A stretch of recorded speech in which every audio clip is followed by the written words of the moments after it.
آپ کو حیرت ہوگی کہ آپ سمجھتے ہیں کہ ملحدین کے ہاں کوئی خدا کا تصور نہیں ہوتا، حالانکہ اگر یونانی فلسفے کو دیکھا جائے تو ان کے ہاں خدا کا تصور تھا، حیرت کی بات ہے۔ اور لیکن فرق بنیادی یہ ہے کہ ان کا خدا جو تھا وہ غیر مشخص تھا اور غیر صفاتی تھا۔ یہ آپ کے سامنے ہے، فلسفیانہ الہیت، مذہبی الہیت۔ اس سے پہلے یہ نقشہ دیکھیں، یہ تمام مذاہب اس کے اندر ہے۔ دو بڑی قسمیں، تھیزم، ایتھیزم، لادینیت الحاد ہے ایک طرف، اور ایک طرف مذہب ہے۔ جبکہ جب اگر ہم مذہب کی بات کی جائے کریں تو مذہب کے اندر پھر دو قسم کی یعنی قسمیں ہیں، فلسفک تھیزم یعنی فلسفیانہ مذہب اور آسمانی مذہب۔ اور فلسفیانہ جو مذہب ہے یہ بھی ایک مذہب کہلایا جاتا ہے، یعنی اس کو ہم الحاد نہیں کہتے، بعض حضرات نہیں کہتے، بعض حضرات کو بھی الحاد کہتے ہیں۔ اور جو آسمانی مذاہب ہے اس کے اندر پھر دو قسم کے مذاہب ہے، ابراہیمی اور نون ابراہیمی۔ ہم سارے اسلام، عیسائیت اور یہودیت تینوں ابراہیمی مذہب، اور باقی جو ہے وہ نون ابراہیمی کے۔ اسی طرح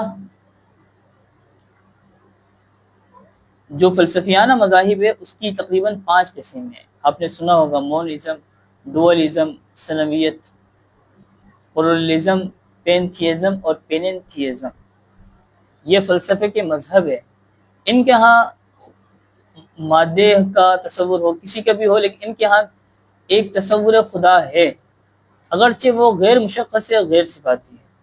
ہمارا جو خدا ہوتا ہے آسمانی مذاہب میں وہ مشخص ہوتا ہے اور صفاتی ہوتا ہے، یہ فرق ہے۔ ذرا اس کی آواز تیز کر دینا ہے، آواز ان کا بھی چل رہا ہے۔ اور اس کے علاوہ جو ایتھیزم کی دو بڑی قسمیں ہیں، اس میں بھی عجیب بات ہے کہ ایک علمیاتی ایتھیزم ہے اور ایک یعنی آپ سمجھ لیں غیر علمیاتی ہے، یا دوسرے الفاظوں میں آپ کہہ لیں، آپ کو عجیب سے لگے گا، مذہبی الحاد۔ اور ایک ہے خالص علمیاتی الحاد۔ علمیاتی الحاد کا مطلب یہ ہے کہ اس میں سرے سے خدا کا کانسیپٹ ہی نہیں ہے۔ اس کی 3 قسمیں ہیں، جنوسٹک ایتھیزم، اگنوسٹک ایتھیزم اور نیچرلسٹک ایتھیزم۔ یہ آپ کے سامنے نقشہ آ گیا۔ یہ تینوں جو ہے نا، جنوسٹک ایتھیزم میں جو علمی کہتے ہیں کہ بھائی ہمارے علم نے ہمیں بتایا ہے کہ الحاد ضروری ہے، خدا کا نہ ہونا ہم نے پہچان لیا ہے، یعنی دعویٰ کرتے ہیں۔ اور ٹھیک ہے ویسے، اور اس کے مقابلے میں جو اگنوسٹک ایتھیزم ہے وہ لا ادریہ ہے، یا آپ نے جو فلسفے میں پڑھا ہے اسے کہتے ہیں جو حقائق کے اشیاء کا انکار کرتے ہیں، یعنی کہتے ہیں یا تو کہتے ہیں کہ ہمارے عقائد کے اعتقاد کی تابع ہیں، یا وہ کہتے ہیں کہ ہم حقائق اشیاء تک پہنچ نہیں سکتے۔ پڑھا ہے آپ نے معین فلسفہ میں؟ تو یہ ہے علمیاتی الحاد، اس کی اقسام۔ آخری قسم ہے نیچرلسٹک ایتھیزم، فطرت پرستی پہ مبنی الحاد، جو مادہ پرستی اور فطرت پرستی کی وجہ سے کہتا ہے کہ کائنات میں کوئی ذات موجود نہیں ہے، مادہ اور اس کے قوانین خود بخود اپنے آپ کو چلا رہے ہیں، اسے کہتے ہیں نیچرلسٹک ایتھیزم۔ اور آخری جو قسم ہے، یعنی جو جس میں خدا کا تصور ہے لیکن خدا کو غیر فعال مانا گیا ہے، اسے کہتے ہیں ڈیزم، ڈیسٹ کہا جاتا ہے اس کے فالوورز ماننے والے۔ ڈیزم کا مطلب یہ وہی کہتے ہیں خدا تو ہے لیکن خدا کائنات کو نہیں چلا رہا۔ کائنات کو خدا نے بنایا، لیکن بنانے کے بعد کائنات سے خدا یعنی لاپرواہ ہو گیا، اور بنا کے اس نے چھوڑ دیا، اور کائنات پھر جو ہے وہ اپنی قوانین کے تحت، فطری قوانین کے تحت چل رہی ہے۔ تو اس کا مطلب یہ ہوا کہ یہ ڈیزم بھی ایک طرح سے فطرت پرستی سے، نیچرلسٹک ایتھیزم سے جا کے مل جاتا ہے۔ یہ نقشہ آپ کے سامنے ہے، یہ بہت اہم نقشہ ہے۔ اس کے اندر ایک اجمالی جائزہ لیا گیا ہے۔ فلسفیانہ مذاہب ہے، پھر ایتھیزم الحاد کے مذاہب جو اس کے اندر جو آپس میں مذاہب بنتے ہیں، مسلک بنتے ہیں، وہ بھی ہے. اور پھر آسمانی مذاہب کے اندر بھی ابراہیمک ہے، نہیں آسمانی مذہب نہیں، سب سے پہلے ہاں غیر فلسفیانہ اور فلسفیانہ. آسمانی کی تقسیم نہیں ہے، فلسفیانہ غیر فلسفیانہ مذاہب. فلسفیانہ مذاہب کے اندر میں نے آپ کو 5 قسمیں بتائی ہے، اس کو ہم دیکھ لیں گے. اور غیر فلسفیانہ مذاہب کے اندر پھر ابراہیمک، نون ابراہیمک ہے. ابراہیمک کے اندر آسمانی مذاہب شمار کیے جائیں گے، اور نون ابراہیمک کے اندر یہ ساری اقسام ہے. ہندو مت ہے، بدھ مت ہے، سکھ مت ہے، اور اس کے علاوہ مجوسیت ہے، زرتشت ازم ہے، اور دیگر بہت سارے مذاہب جو دنیا میں رائج ہے. اس میں جو اسلامک مذاہب، یہ ابراہیمک مذاہب، معذرت آسمانی مذاہب، اس پر بات کرنے کی ضرورت نہیں. آپ کو پتہ ہے آسمانی مذاہب میں کیا حقیقت ہوتی ہے، خدا کا تصور کیا ہوتا ہے، ہمیں پتہ ہے، ہم خود اس پر عمل کر رہے ہیں. خلاصہ یہ ہے کہ آسمانی مذاہب کے اندر خدا مشخص اور صفاتی ہوتا ہے، حی و قیوم ہوتا ہے، زندہ اور جاویدہ ہستی ہوتی ہے. جبکہ اس کے مقابلے میں جو فلاسفک ایتھیزم ہے، اس میں خدا کا ایک یعنی نعوذ باللہ غیر جاندار، آپ سمجھ لیں ایک مردہ، ایک لاشعور تصور ہوتا ہے. فلاسفک ایتھیزم کے اندر جو آپ کے سامنے 5 اقسام آئی ہے، ان سب کے اندر یا تو مادے کو کائنات کا اصل مانتے ہیں، کائنات کا خالق مبدا مانتے ہیں، یا انرجی کو مانتے ہیں.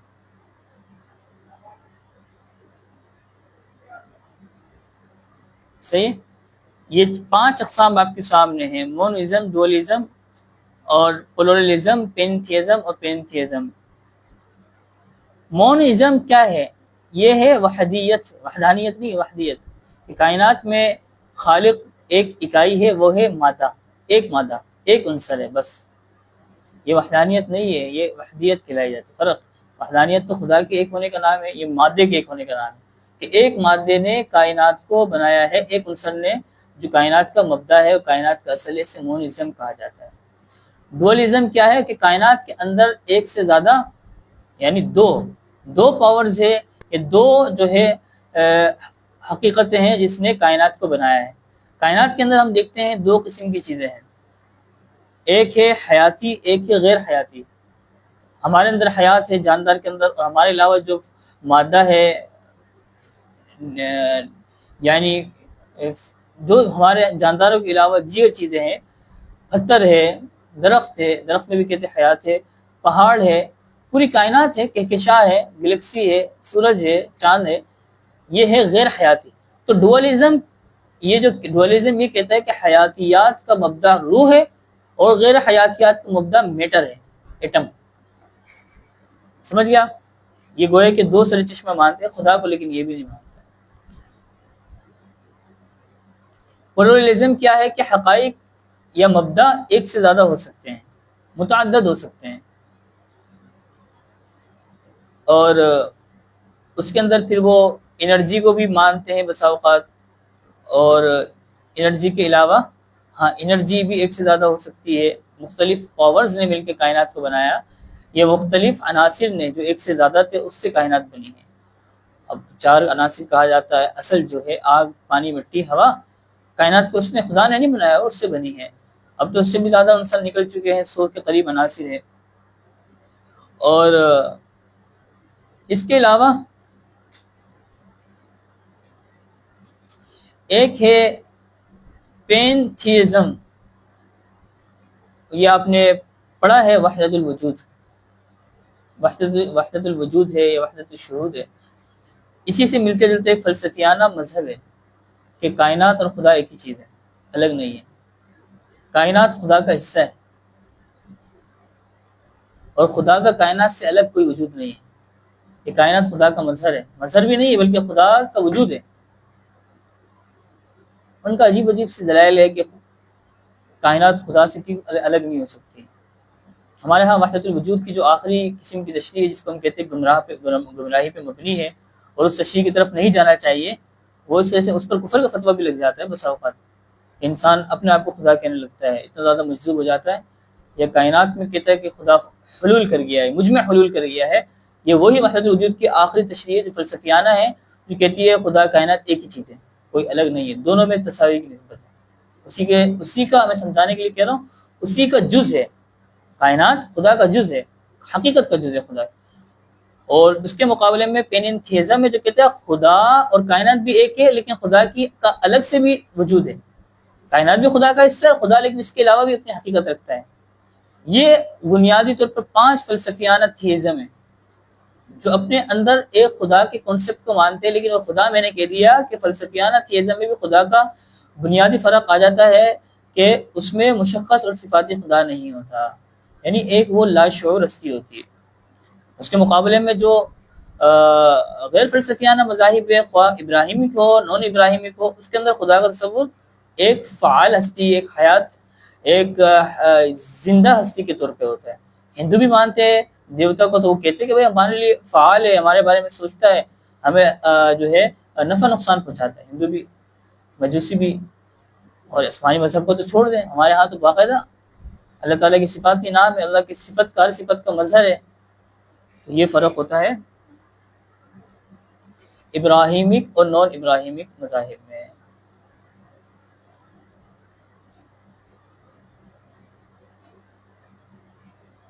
ڈاکٹر رشید اسد صاحب کو بتا دیں، میسج جواب دیا انہوں نے،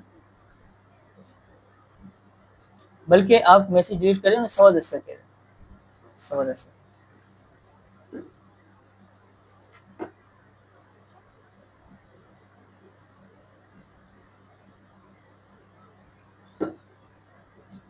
انشاءاللہ 11 بجے تک ہم اپنا مکمل کر لیں گے، یا 11:15 تک۔ تو یہ بنیادی طور پر ہمیں تصور خدا کے حوالے سے یہ جدول ہمارے سامنے ہونا چاہیے، اور ہمیں جو ہے اس کے بارے میں پتہ ہونا چاہیے۔ ذہن میں بسا اوقات انسان یہ بولتا ہے زوم اسٹارٹ کر لو، زوم نہیں اور اس کو وائس میسج میں بتا آپ کے ساتھ زوم اسٹارٹ کر لو، پھر آپ کو وائس زوم چلا میں ذرا جاؤں گا پھر سے۔ تو بعض حضرات اصل میں تصور خدا کا مسئلہ ہوتا ہے، تو اس میں بنیادی طور پر ہمیں مسالک کا ان چیزوں کا پتہ نہیں ہوتا، تو کام خراب ہو جاتا ہے۔ اور یہ تقسیم اس طریقے سے شاید ہی کسی نے پڑھی ہو۔ آپ کے ذہن میں تو یہ ہوگا تو خدا یا نہ خدا، بس ختم۔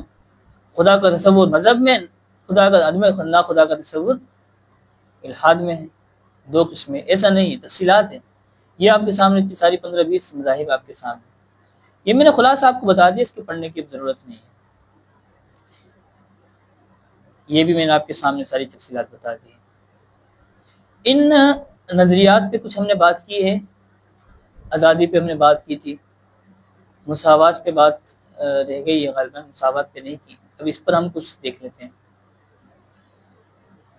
نظریہ آزادی، جسے فریڈم کہا جاتا ہے انگریزی میں، یہ کچھ بنیادی تصورات ہے جو الحاد ہو، لبرلزم ہو، یا اگر آپ یہاں ہمارا نقشہ دیکھیں، نقشہ پیچھے ہمارا چلے گیا، بھارت نقشہ آپ کو دکھائیں گے، الحاد ہو، لبرلزم ہو، جتنے بھی ازم ہو، ان کے بنیاد کے اندر، ان کے حقیقت کے اندر 4-5 نعرے شامل ہوتے ہیں، یا 4-5 اساسی افکار شامل ہوتے ہیں، جیسے کہ ہم کہتے ہیں کہ ہماری اساسی فکر مذہب میں توحید ہے، سمجھانے کے لیے آپ کو آخرت کا تصور ہے، رسالت کا تصور ہے، وحی کا تصور ہے۔ اسی طرح مغربی ان افکار کے اندر بنیادی فکر جو تصورات ہے وہ 5-6، آزادی ہے، مساوات ہے، رواداری ہے، امن ہے، اور اس کے علاوہ آگے بھی یہ آپ کے سامنے مزید ہم نے بنائے ہیں، اس کے اندر تصور عدل ہے، جسٹس، اور تصور فطرت ہے، تصور خیر و شر ہے۔ یہ کل ملا کے 8 نعرے ہیں جو الحاد ہے یا سیکولرزم ہے، لبرلزم ہے۔ یہ فرق بتایا آپ کو ہم نے، لبرلزم، سیکولرزم، ہیومنزم، یہ ساری چیزیں آپ کے سامنے آئی ہیں۔ اس سے پہلے تو اس کو پڑھنے کی ضرورت ہے، بنا تو یہ سمجھ نہیں آئے گا۔ اس لیے ہم آپ کے سامنے ایک انشاءاللہ نقشہ آپ کے سامنے پیش کرتے ہیں۔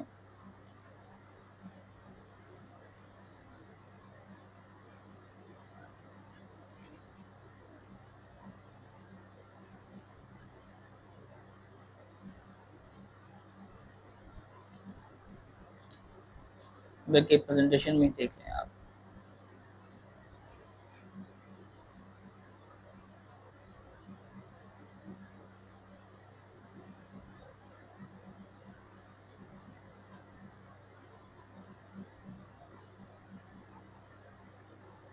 اگر یہ اسی طرح آپ کو نظر آئے، ہم نے پی ڈی ایف بھی اس کی بنائی بھی تھی، لیکن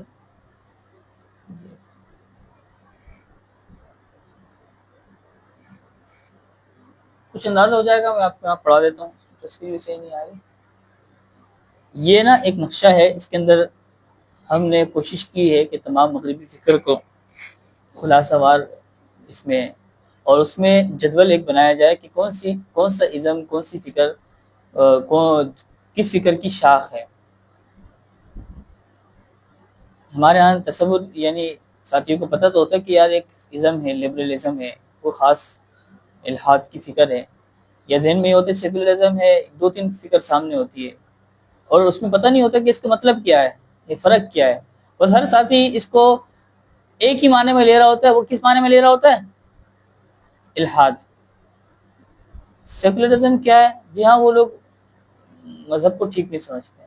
لبرلزم کیا ہے؟ جی وہ مذہب پر عمل نہیں کرتے، وہ مذہب کو ٹھیک نہیں سمجھتے. اچھا، آگے ہیومنزم کیا ہے؟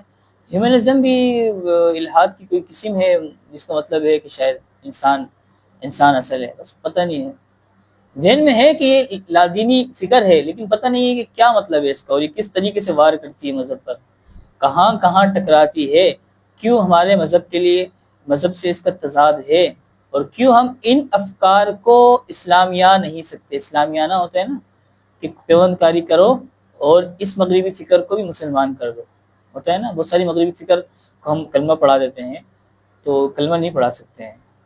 ہم نے بہت کھینچ تان کے ڈیموکریسی کو کلمہ پڑھایا ہے، لیکن وہ بھی صحیح ہے. مغرب کی ایک معاشی فکر تھی، پھر جو بعد میں سیاسی فکر بن گئی، اور ہم نے کہا کہ جی نہیں، اس کے اصول اسلامی اصول سے ملتے ہیں، میل کھاتے ہیں، اس لیے اس کو ہم کلمہ پڑھاتے ہیں. اگرچہ بہت سارے حضرات اس سے بھی اختلاف کرتے ہیں کہ مغربی سیاسی فکر کوئی مسلمان نہیں ہو سکتی، لیکن جو فکری فکر ہے وہ تو کبھی بھی نہیں ہو سکتی. اس میں آپ یا تو اسلام کو توڑیں مروڑیں، اس کے بعد اس کو آپ مسلمان کریں. یہ ایک بڑا عنوان ہے. ہمارے حضرات کہتے ہیں کہ اسلامک ہیومنسٹ، اسلامک فیمنزم، صحیح.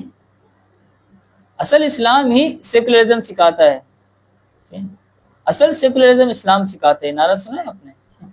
اصل لبرلزم تو اسلام میں ہے، اصل آزادی تو اسلام میں ہے. بہرحال یہ سمجھیں گے انشاءاللہ ہم کو. یہ تمام افکار جو ہے وہ اپنا حقیقی معنی اور تصور رکھتے ہیں. آپ کے ذہن میں اچھی طرح بٹھا لیں. ان کا پورا ان اصطلاحات کے پیچھے پورا ایک معنی ہوتا ہے، اور اصطلاح کو اس کے معنی سے نہیں کاٹا جا سکتا. میں باہر جا کے بولوں کہ نماز، اور نماز سے میں مراد لوں دعا، حالانکہ اصطلاح جو معروف ہے عرفاً، شرعاً، فقہاً، صحیح فقہا کی اصطلاح میں نماز سے نماز مراد ہے. اور میں بولوں نہیں میں نماز پڑھنے جا رہا ہوں، میں دعا کرنے جا رہا ہوں، نہیں. آپ اصطلاح کو اس کے معنی سے نہیں کاٹ سکتے. عرف جس کا ہو، ہاں ہمارا عرف بھی نماز کا مطلب. اس طریقے سے ہمارا جو یہ مغربی افکار کا جو عرف ہے نا، وہ اپنے اندر ایک معنی رکھتا ہے.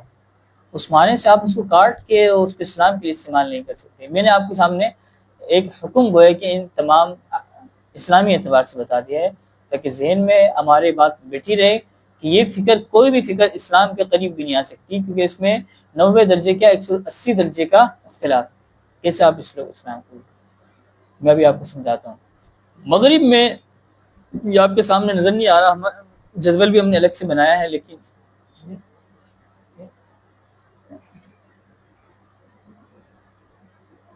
بلکہ میں اس کو صاف اس کا نسخہ آپ کو بھیج سکتا ہوں. یہ آپ کو نظر نہیں آئے، واٹس ایپ کر دوں گا صاف نسخہ. یہاں بھی آپ کو صاف نظر نہیں آئے گا. اس میں اگر میں اس کی اصل فیئر فائل بھی کھول دوں تو بھی نظر نہیں آئے گا. اس میں تھوڑا ہم نے باریک لکھا ہوا ہے. میں آپ کو زمانی بتا رہا ہوں، اور میں آپ کو فائل شیئر کر دوں گا. مغرب میں سب سے پہلے 2 چیز آئی، ریشنلزم اور میٹرلزم، عقیدت پرستی اور مادہ پرستی. سمجھ گئے؟ عقیدت پرستی اور مادہ پرستی ایسی چیز ہے جس کی مغرب میں نہیں آئی ہے.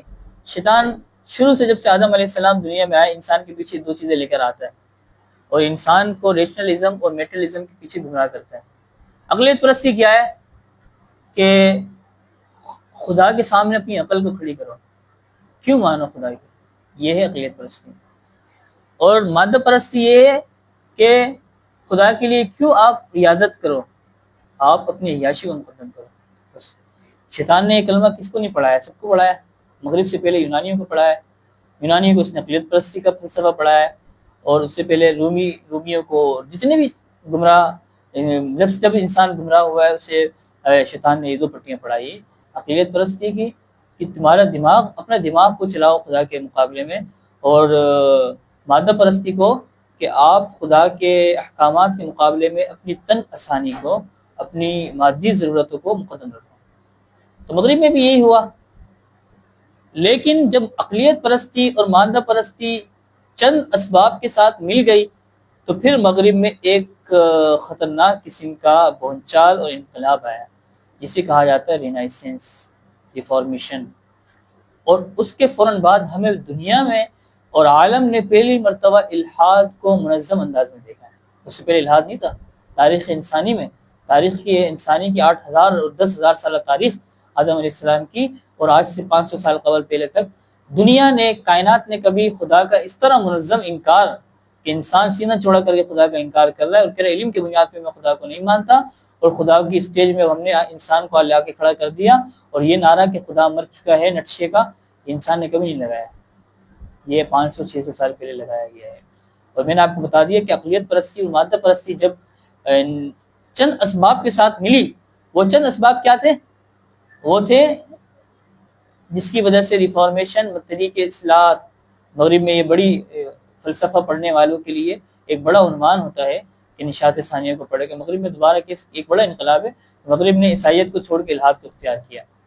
وہ کون سا موڑ تھا جب مغرب عیسائیت کو چھوڑ رہا تھا، کیوں چھوڑ رہا تھا، اور کیوں وہ پھر عقلیت پرستی، الحاد ہے، ریشنلزم ہے، ہیومنزم ہے، لبرلزم ہے، کیپٹلزم ہے، کمیونزم ہے، اور پتہ نہیں 50 قسم کی ازم ہے، 50 قسم کے مذہب ہے جس کی طرف وہ ایک عیسائیت کو چھوڑ کے چلا گیا۔ خلاصہ نمبر 1، مذہبی طبقہ وہاں پر جو عیسائی پوپ تھے ان کا وہ ایک سبب بنے۔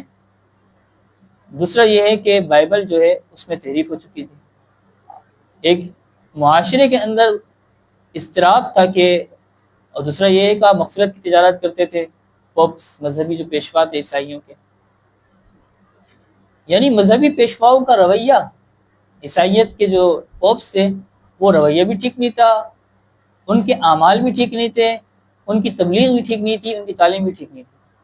تو پہلا نعرہ لگا رینائسنس کی، ریفارمیشن کا، کہ ہم اصلاح کریں گے، ہم عیسائیت کو خالص کریں گے، اور اس میں ایک نعرہ ایڈ کیا گیا کہ ہم عیسائیت کو ہر انسان کی دسترس میں لائیں گے۔ ہر عیسائی بائبل سمجھ کے پڑھے گا اور خود اس پہ عمل کرے گا اور اپنی مرضی سے عمل کرے گا، پادری کے عیسائیت پہ نہیں چلے گا۔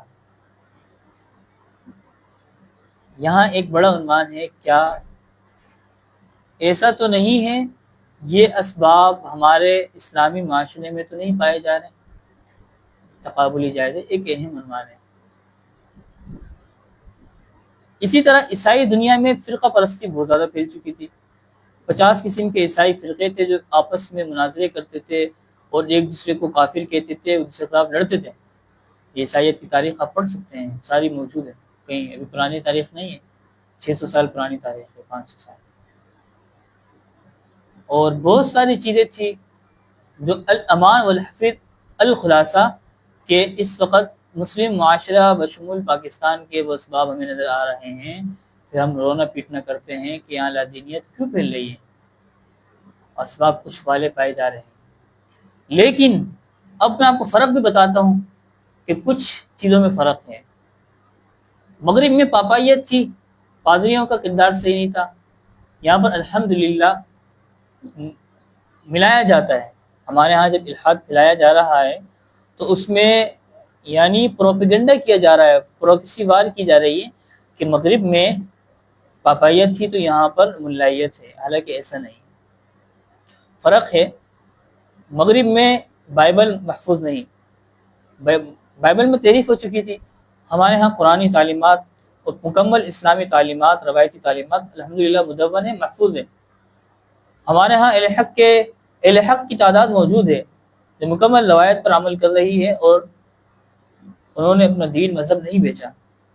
چند خرابیاں ہیں، وہاں پر پوپ واقعی جاگیردار بن گیا تھا اور ٹھیکیدار بن گیا تھا عیسائیت کا، لیکن یہاں پر ملا مولوی کوئی ٹھیکیدار نہیں بنا ہے۔ ٹھیکیدار بنا ہے کیا وہ اپنے قرآن و حدیث کی بنیاد پہ کیا کروڑوں پہ بنا لیتا ہے، عیاشیاں کرتا ہے؟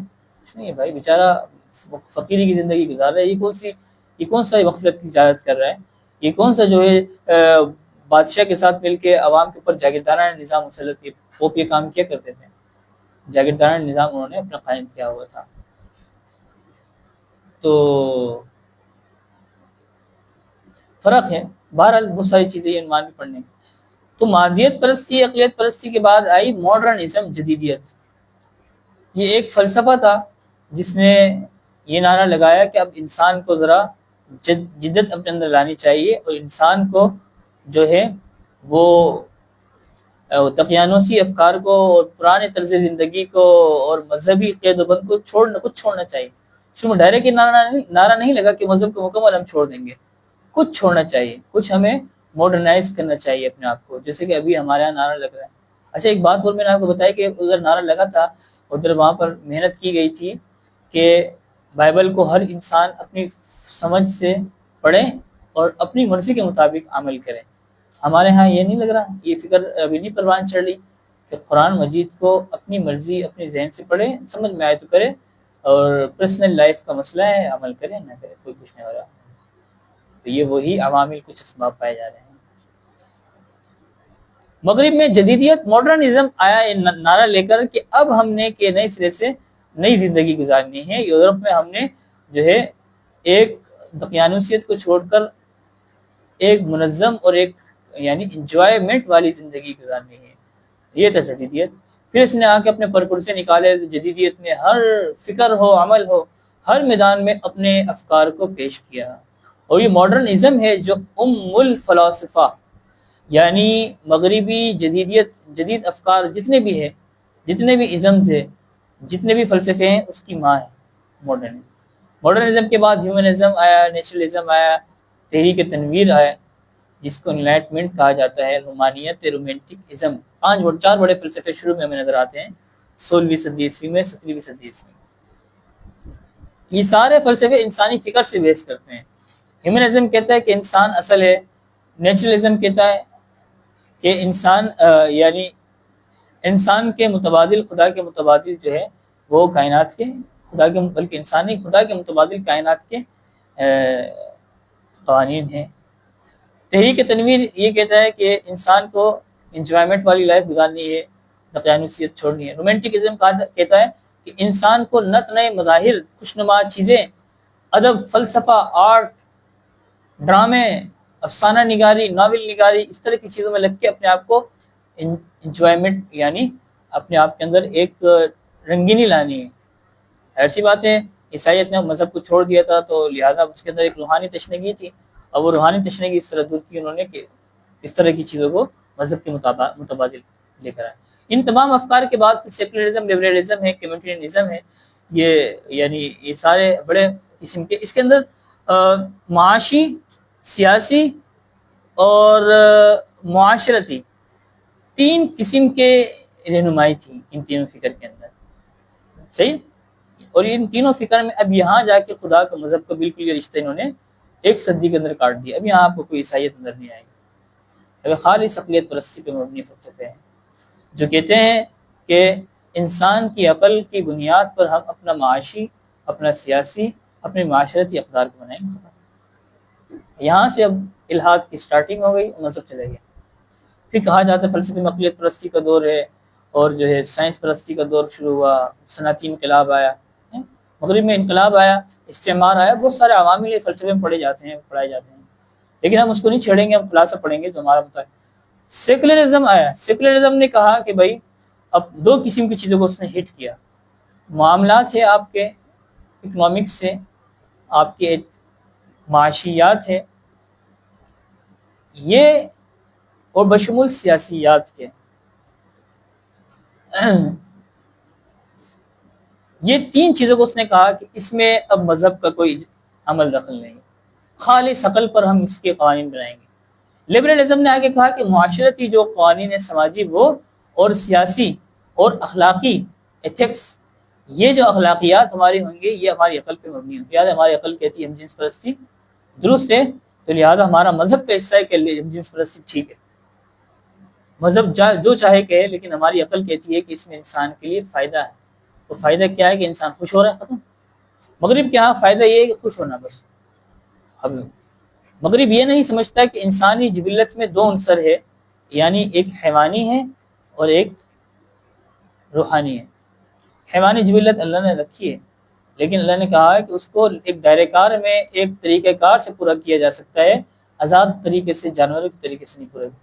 لیکن مغرب کہتا ہے کہ چونکہ ہم وہ خواہش پاتے ہیں لہٰذا اس کو جیو اور جینو دو کے اصول کے تحت اس پر عمل کرو اور خوش رہو، اور یہ ہمارے نزدیک جو جواز کا سب سے بڑا سرٹیفکیٹ یہاں پر ملتا ہے. لبرلزم کا میں نے فلسفہ انتہائی آپ کو آسان انداز میں بتا دیا. یعنی کوئی اقداریات مذہب کی نہیں آ سکتی. صحیح. مغرب اور مزید ڈیپ میں گہرائی میں جائے نا تو مغرب تین چیزوں کو اپنا بنیاد بناتا ہے: عقل، فطرت، جذبات. وحی نہیں، آسمانی ہدایت نہیں، تین چیزیں. فطرت بھی وہ جو وحی سے کٹی ہوئی ہے، انسان اپنی فطرت میں محسوس، حالانکہ انسانی فطرت کے اندر اللہ کی تلاش ہے. اقیم وجہک للدین حنیفہ فطرت اللہ التی فطر الناس علیہا، حق کی جستجو ہے. لیکن مغرب کہتا ہے ہماری فطرت کے اندر حیوانیت ہے، وہی جو جبلی بہیمانہ جو خواہشات اللہ نے انسان کے اندر رکھی ہے، مغرب اسی فطرت کا نام دیتا ہے، غلط استعمال کرتا ہے. اور اس کی بنیاد پہ پھر وہ کہتا ہے کہ فطرت کی بنیاد پہ ہمیں پھر اس کی اجازت ہونی چاہیے اور یہ ہونا چاہیے، اس کے قانون بننا چاہیے، انسان کو اس کا بھی اختیار ہونا چاہیے، اس کی بھی آزادی ہونی چاہیے. جذبات، انسانی جذبات بھی انسان کو گناہوں کی طرف مائل کرتے ہیں جس سے مذہب روکتا ہے. فطرت مغرب کہتا ہے کہ نہیں، انسان کی جذبات بھی بنیاد ہیں اور انسان کے جذبات بھی اس کی بنیاد پر بھی ہم اقداریات کو تشکیل دیں گے، کیونکہ جذبہ جو ہے اس کو پورا کرنا چاہیے. چلے ڈاکٹر صاحب سے بات ہو گئی؟ چلو. اور تیسری چیز ہوتی ہے عقل. عقل میں تو بات ہی نہیں کریں. شیطان نے بھی عقلیت پرستی کی تھی نا، اس نے قیاس کیا تھا کہ جی میں آگ سے بنا ہوں اور یہ مٹی سے بنے. تو عقلیت پرستی کی ابتدا کہاں سے ہوئی تھی؟ جب شیطان سے ہوئی تھی، اور ابھی تک چلی. عقلیت پرستی اور گمراہی کا منبع ہے کہ انسان جب آگے اللہ کے مقابلے میں اپنی چھوٹی سی عقل کو لائے کھڑا کرتے کہ اس چھوٹی سی عقل کے اندر اللہ تعالیٰ کی ساری حکمتیں آ جائے پھر مانوں گا، ورنہ نہیں مانتا. یا چھوٹی اچھا عقل کے اندر بھی اللہ کی حکمت آ سکتی ہے، یہ بری چیز نہیں ہے. عقل کا استعمال تو قرآن میں بھی آیا ہوا ہے نا، یعقلون تعقلون، جگہ جگہ تفکرون. وہ ہے نیوٹرل عقل، وہ ہے انسان حق کی تلاش میں جب اپنی عقل کو استعمال کرے اور عقل کو استعمال کرے، عقلیت پرستی کو استعمال نہ کرے. قرآن نے عقل کے درست استعمال کا کیوں دیا، عقلیت پرستی کو کیوں نہیں دیا؟ عقلیت پرستی یہ ہے کہ میں یہاں بیٹھ کے یہ کہوں کہ میری عقل کے مطابق دنیا میں جو کچھ ہوگا میری عقل سمجھے گی تو میں اسے درست سمجھوں گا اور نہیں سمجھوں گا. اب انسانی عقل تو بہت متفاوت ہو جاتی ہے نا بہت ساری جگہ پر. میری عقل کہتی ہے کہ جی قصاص نہیں ہونا چاہیے. کیوں؟ کیونکہ قاتل تو مقتول تو چلا گیا ہے نا، قاتل کو مار کے کیا کرو گے؟ وہ بھی واپس آ جائے گا، مقتول نہیں آئے گا نا. قاتل کو کیوں نقصان پہنچا رہے ہیں؟ اس کے بچے ہاں اس کو سزا دو، جیل میں ڈال دو، اس کے اوپر جرمانہ نہ لگا دو 1 کروڑ روپے کا، لیکن قتل نہیں کرو. میری عقل یہ کہتی ہے. اب مجھے سمجھاؤ. میں آپ کو یہ عقل کی بنیاد پہ کہہ رہا ہوں بھائی قصاص ضروری نہیں ہے کہ وہ قصاص میں قاتل کی جگہ کیا مقتول تو چلا گیا، مقتول نے واپس نہیں آنا، لیکن قاتل کو ایکسٹرا نقصان ہوگا کہ اس کے گھر والوں کو نقصان ہو جائے گا، بیوی بیوہ ہو گئی، بچے یتیم ہو گئے، اور یہ سب نقصان. اس کو کیا نقصان؟ اس کو جیل میں ڈال دو. آپ کو اس کے شر سے بچنا ہے نا، دوبارہ قتل نہ کرے، ڈال دو جیل، زندگی اٹھا دو. قرآن کیا کہتا ہے؟ وحی کہ نہیں اب قتل کرو اسے، قصاص. ورثاء سے پوچھو اور ورثاء سے پوچھ کر پھر اسے آپ ورثاء چاہے معاف کرے یا چاہے قتل قصاص لینا چاہے تو قصاص ہوگا، گردن اڑائی جائے گی. جبکہ مغربی فکر کہتی ہے کوئی گردن نہیں اڑائی جائے گی، ورثاء چاہے نہ چاہے سزا ہوگی، بس عمر قید. قتل نہیں کر سکتے آپ مقتول قاتل کو. میری عقل بھی اگر میں بھی فرض کہتا ہوں میری عقل کہتی کہ نہیں قتل. آپ مجھے سمجھاؤ.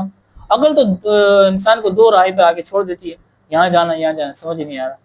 وحی آ کے بتاتی ہے کہ نہیں یہاں جانا ہے، جہاں اب جبھی ہم کہتے ہیں جہاں عقل کی پرواز ختم ہو جاتی ہے، عقل متذبذب ہو جاتی ہے، وہی انسان کو پھر ایک راستے پہ لے جاتی ہے کہ نہیں یہاں پر آپ کو دنیا آخرت کی کامیابی ملے گی۔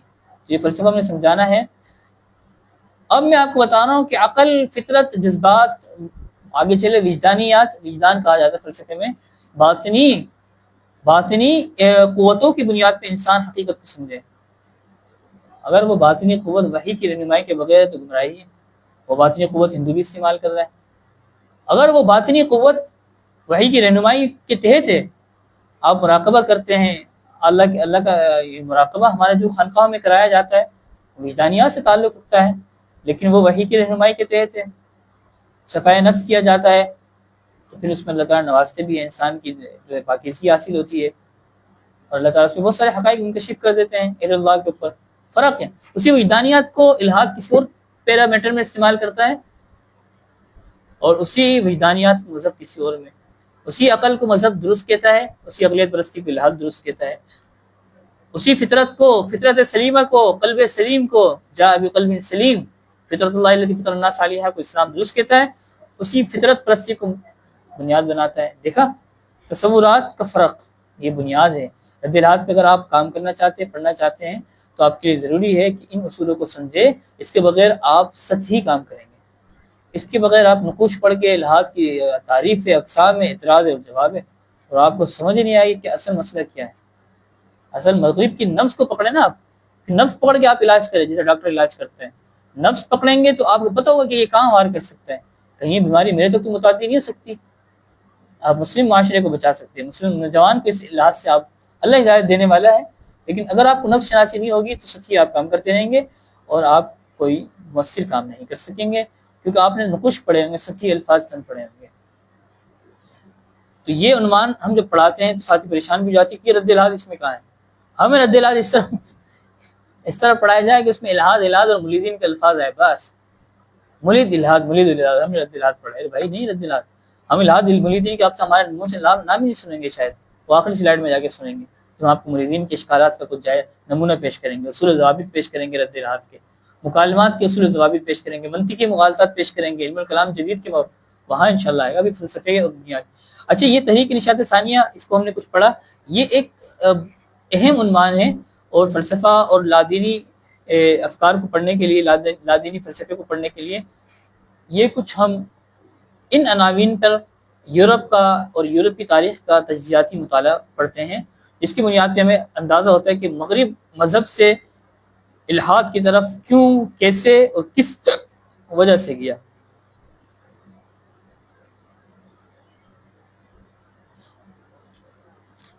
اس میں ایک عنوان ہے نشاط ثانی سے پہلے مذہب کی کیا حالت تھی۔ اچھا، بیچ میں نے نا یونانی فکر کو کچھ پڑھایا، اور بیچ میں جو افکار تھے اس کو ہم نے چھوڑ دیا، وگرنہ ہم لادینی فکر کو جب پڑھتے ہیں تو شروع سے پڑھتے ہیں کہ یونانی افکار میں سب سے پہلے ہمیں الحاد نظر آتا ہے۔ یونان کے بعد آیا تھا نو افلاطونی دور، یونانی دور کے بعد، یونانی دور کے اندر بھی 3-4 اقسام ہیں۔ کلاسیکل یونانی دور ہے جس کے اندر یہ افلاطون، ارسطو، سقراط آئے، لیکن یہ عنوان ذرا فلسفے سے ٹچ کرتا ہے، اس لیے اس کو ہم اتنی ڈیپ میں نہیں جا کے پڑھ رہے۔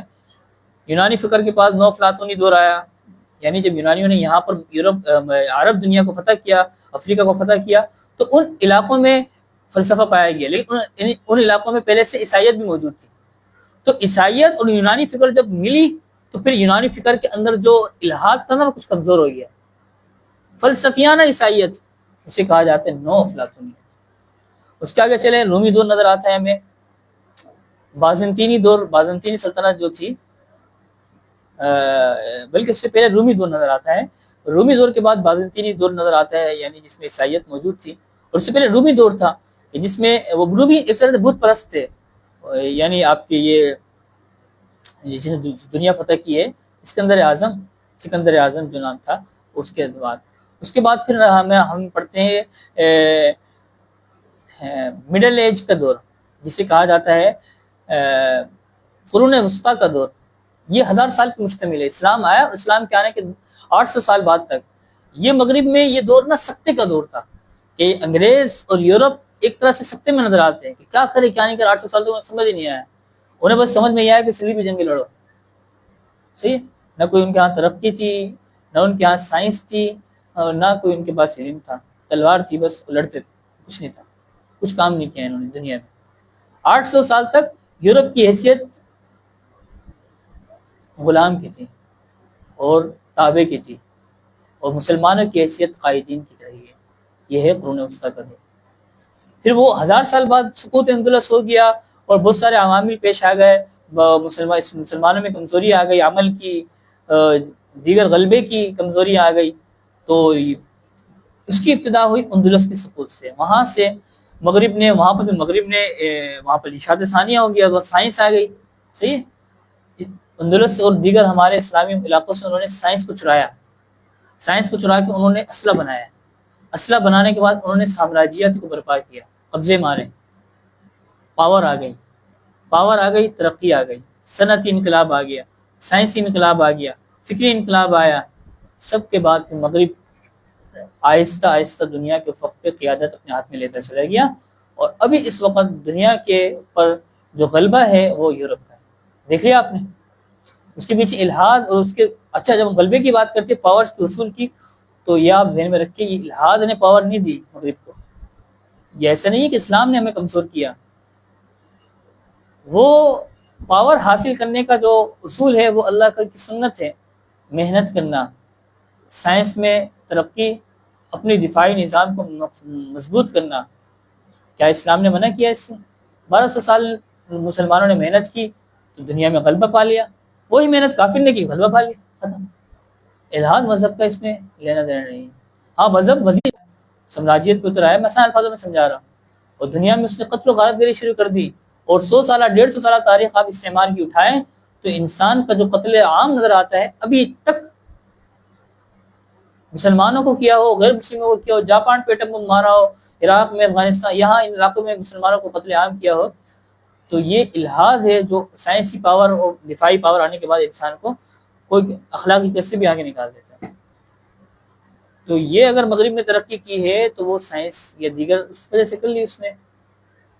مسلمانوں نے جب تک اپنا ورثہ سنبھالا تھا، اس پر عمل کیا تھا، محنت کی تھی، 1200 سال تک انہوں نے ترقی کی تھی، انہوں نے غلبہ پایا ہوا تھا خلافت عثمانیہ کے سقوط تک۔ یہ تاریخی عوامل ہمیں پڑھنے کی ضرورت ہے، اس میں تحریک اصلاح ہے، تحریک اصلاح کی خامیاں کیا تھی۔ تحریک اصلاح برپا ہو گئی، نعرہ لگا دیا مارٹن لوتھر نے کہ ہم نے تحریک اصلاح برپا کرنی ہے، لیکن کیا ہوا؟ فوراً بعد تحریک اصلاح کی کیا خرابی نظر آئی، اور کن کن چیزوں تحریک اصلاح نے جو ہے خود منہ موڑ لیا، نام اصلاح کا لیا لیکن اصلاح نہیں کی۔ ماری کا عیسائیت و سائنس، یہ بڑا عمل سبب تھا جس کی وجہ سے مغرب نے الحاد کی طرف اپنا منہ پورا یکسو کر لیا، جیسے اللہ نے کہا نا اقیم وجہک للدین حنیفہ، تو وہاں پر کیا ہوا؟ انہوں نے الحاد کی طرف جو ہے یکسو ہو کے اپنا منہ کر لیا۔ وجہ اس کی ایک بڑی وجہ تھی ماری کا عیسائیت و سائنس۔ ہم ماری کا مذہب و سائنس نہیں کہتے، لوگ ماری کا مذہب ہر جگہ استعمال نہ کرو نا یار، مذہب تو اسلام بھی ہے، اسلام نے کب سائنس کے ساتھ لڑائی کی؟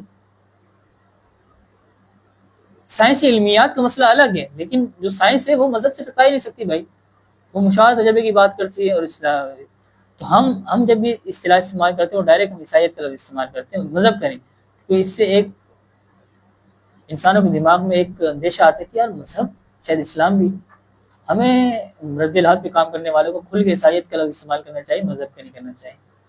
ماری کا عیسائیت و سائنس ہو یہ کہ آپ کو پتہ ہے بائبل کے اندر افلاطونی، ارسطوئی اور بطلمیوسی نظاموں کو انہوں نے شامل کر دیا تھا۔ انہوں نے کہا کہ یہ نظام اس وقت پاپولر ہے، لہذا ہم لوگوں کو باور کراتے ہیں کہ دراصل بائبل سے نکلیں۔ بیوقوفی کی انہوں نے آیت بنا کے شامل کر دی، یا اس میں اس طرح کی فکریں انہوں نے ایڈ کر دی۔